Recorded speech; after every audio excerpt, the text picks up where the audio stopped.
This is a People First Radio podcast. The Mayor of Calwood calls a model used to bring family doctors to the community a no-brainer.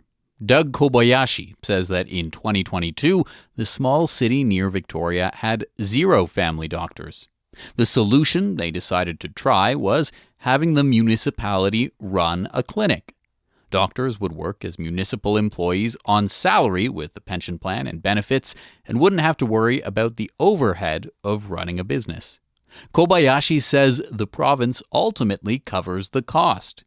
Operating since February of this year, they now have 2 doctors at the clinic, with more reportedly on the way.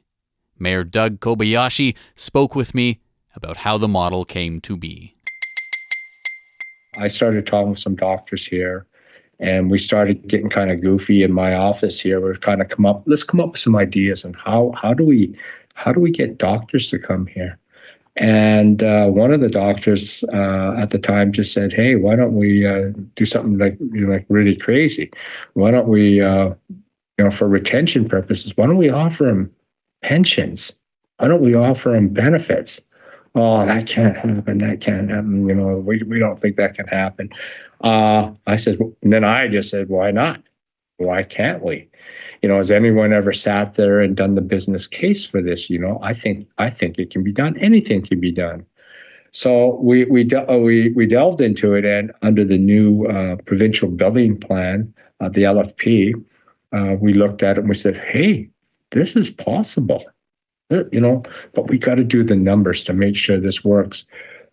We had to go to BC Pensions to say, "Hey, this is what we want to do. How do you guys feel about this? We welcome this. It's a good idea." And then we looked at all the bennies. What I'm talking about bennies is everything that we have here for our municipal employees, which is, dental, maternal, paternal leave, all that stuff. It's paid vacation. And what we were going to sell is not only a lifestyle, we were going to sell work lifestyle, which is, what if we took over all those administrative duties, the business side of it for you as a municipality? And what if you just came and worked 40-hour weeks and you just were a doctor all that time? So you came in, you didn't have to worry about opening the office, closing the office, doing your books, worrying about paying your taxes, payroll for your medical office assistants. We're going to look after all that. Your HR issues, hot recruiting, we're going to look after it. IT, you've got the strength of the information technology of a city behind you right now. And we ran it through a bunch of doctors and medical doctors, family doctors, and they went, "Wow, do you think you can do something like this?" "Well, we don't know." So what happened was we sat in my office and I says, "Well, what if I write a minister's brief on this?"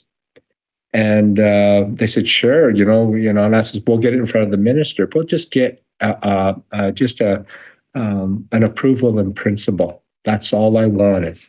Because it took a lot more work than what I'm saying. This is all the goofy ideas that were happening. I actually put together the brief and didn't know what the heck I was writing. I was just doing it from what the doctors were telling me and made copious notes. And I put the 2-page minister's brief in, and over that one weekend, we did it on a Friday night here in my office. And we sat there and we said, "Hey, let's, I'll put this thing together." But I had to have them correct things because I wasn't saying things properly. So on Monday morning, I actually had the brief done and I sent it to my MLA and asked her to get it in front of the Minister of Health. And that was Adrienne Dix at the time. So anyways, we waited and waited a whole week and finally got on. And to make a long story short, I got a couple other cabinet ministers involved in it. They got it onto his desk. We got a meeting within 3 hours of it. And he says, "Go for it. Do it. Let's find out." So you have this model where the municipality, Colwood, is basically running a doctor's office. The whole idea is that the doctors just worry about doctoring, and then there are municipal staff. You handle the overhead. They get pensions. They get benefits. You take this idea to the provincial level. They say, go for it. How exactly does it work? What did you as Colwood have to pay for up front? What does the province cover? How do the finances of this work? So everything is paid by the BC medical payment plans, right? I mean, everything is covered. It's not coming out of taxpayer dollars. Here's the bottom line. We worked with a pharmacy. We were smart about this. We did some partnerships. The pharmacy cut us a really good deal. At the time, they were building a brand new pharmacy, and they built the clinical spaces for us. And they equipped them, not with all the equipment, but the basic equipment were in these office spaces. And so for every doctor we brought in, they kept on reducing our lease rates, basically there. So that side of it was looked after. But basically, we know we ask the doctors to see X number of patients every day. I think they have to see a minimum of 24 patients a day in an 8-hour day. So a lot less than most clinics do. And we pay them a fixed salary. That's negotiated up front. This model isn't for every doctor, because there's some doctors out there, of course, that want to make a lot more money. So, the more patients you see, the more money you make. But we're saying this is the minimum number that we want to see, because then we'll break even. From that money, so we're basically collecting the money they would be collecting. So it's like a shadow billing idea. They've assigned the billing to us.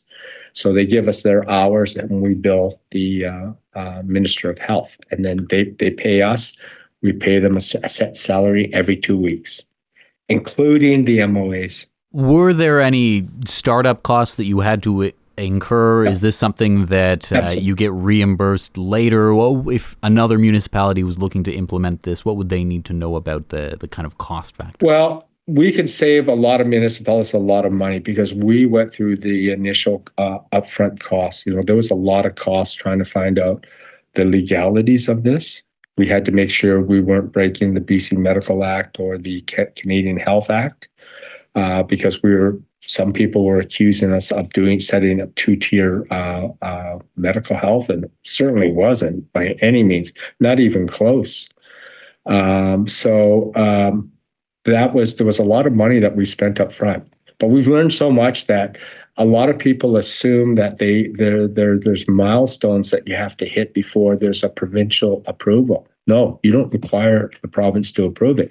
You're using their system, their policies, and their rules, and you just implement. We spent a lot of money up front and trying to put together an employment contract for a doctor.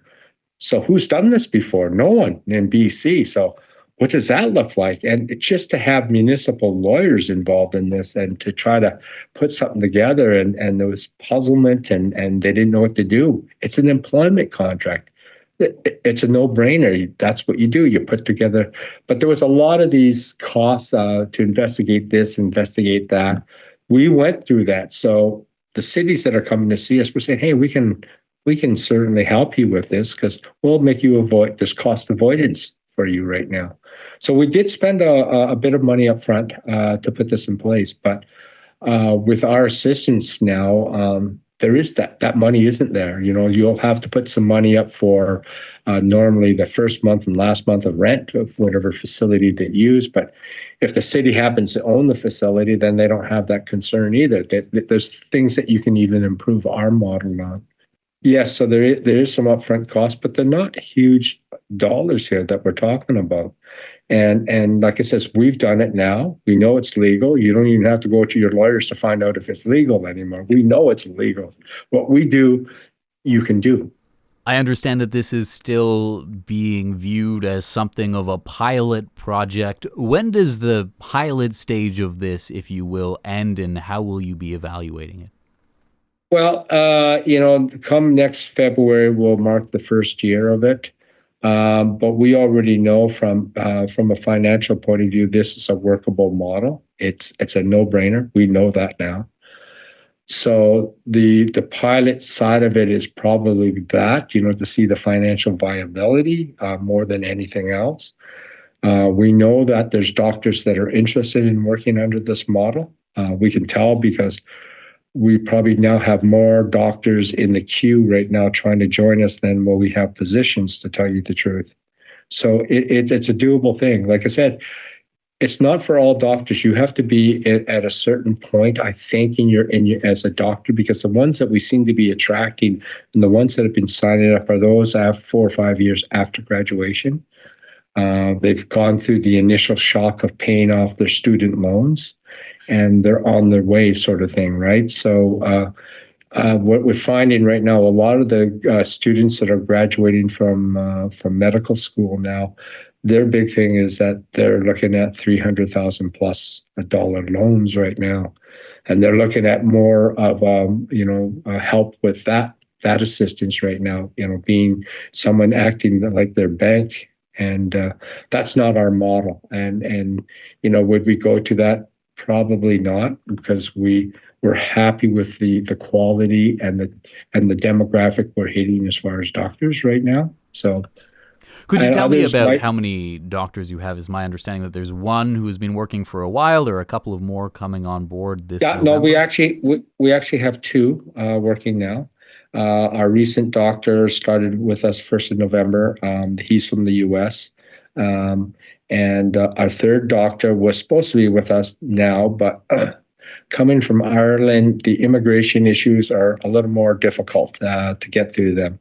But they're qualified to practice medicine here in British Columbia, but it is an immigration issue. So there is a third that probably not till the end of January that we'll see him. Unfortunately, we had a fourth, but something tragic has happened in this doctor's personal life, and unfortunately was coming from Quebec. And it has decided not to because of some family issues.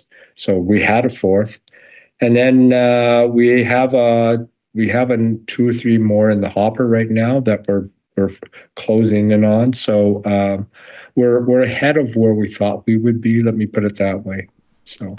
You mentioned that you're still in the first year here. You've also talked about how retention was one of your big goals. How are you working towards that? What is going to help you hit that retention? The pension plan is the retention, right? In order for your pension to kick in, you have to spend X number of years, with us, right? I mean, I don't know exactly what all the rules are, but it's a healthy pension. It's the municipal, BC pension plan. It's for municipal employees, and it's a very healthy pension. They don't have to worry about it. When they retire, they're going to be able to retire, with a great, for a doctor, a great pension. I think it's the average of the best 5 years of employment, times the number of years of service, right? So it's pretty phenomenal for them, right? They can potentially make up this, what's the maximum, 70% of your best 5 years, right? The average of your best 5 years. So that's the retention, really. And then it's also a continuation of your medical and your all your bennies, right? That goes on for perpetuity after you retire. So that's the hook.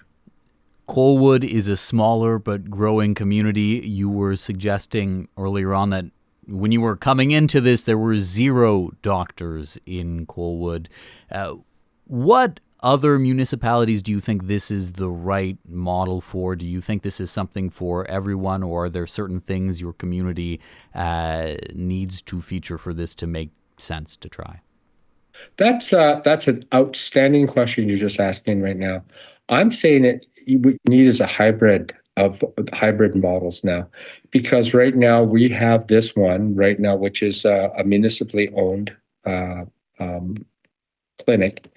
But we've recently also opened up another clinic, which is basically a walking clinic, which does have longitudinal care, family practice, and their doctors there are actually work on the basis of how many patients they see. So that works for some. But it sometimes can be a crisis situation at those places too, because they're more apt to, from what I understand, they're more apt to lose people, because how it was explained to me is that a lot of doctors that live at or go to these are practice at these private clinics right now, they will move from clinic to clinic to clinic, depending on which ones give them the best deal with overhead right now, right? You don't have that worry in our clinic, right? Because you got a salary. You're not paying overhead. It's all looked after for you, right? So you're practicing medicine 8 hours a day, and the ones that we have right now are smiling right now. And you can actually talk to my doctors right now, especially my one that's been here since February. She loves it here. She didn't know if she was going to get here, to the 40-hour week. But, when we first opened it up, she bore the brunt of all the lessons learned, right? The growing pains. But now she'll tell you right now, she's down to a 40-hour week, and she has a work-life balance right now. She's got a young family, and she loves where she works right now. She wouldn't have it any other way. Would you have any advice for other communities that are interested in this model, but there's still some reservations around it? Yeah, I would say that, if you're looking to diversify your doctors, and you're having problems retaining doctors, have a look at this model. It doesn't mean you have to do it citywide.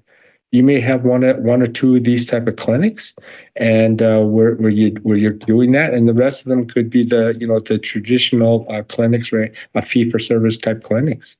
You can have this. We're showing that it works there right now. We have a fee-for-service clinic, and we have our municipal clinic. But the great thing about the municipal clinic, I'm going to tell you without a doubt right now, is the doctors that are there are so involved in our community. Even with the clinics that we had here before, which were fee-for-service, that you never saw your doctor unless you went to see him as a doctor. They were not part of the community. But our doctors here that we have in the municipal clinic are part of our community. So there is a big difference. Mayor Kobayashi, thank you very much for taking the time to speak with me about this. Not a problem, Joe. Thank you very much. Doug Kobayashi is the mayor of Colwood. We were speaking about a municipally run clinic model the city has used to bring family doctors to the community.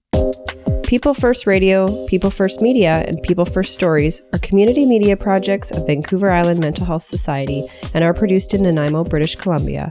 The opinions expressed do not necessarily represent the views of Vancouver Island Mental Health Society or its broadcast, podcast, and social media partners.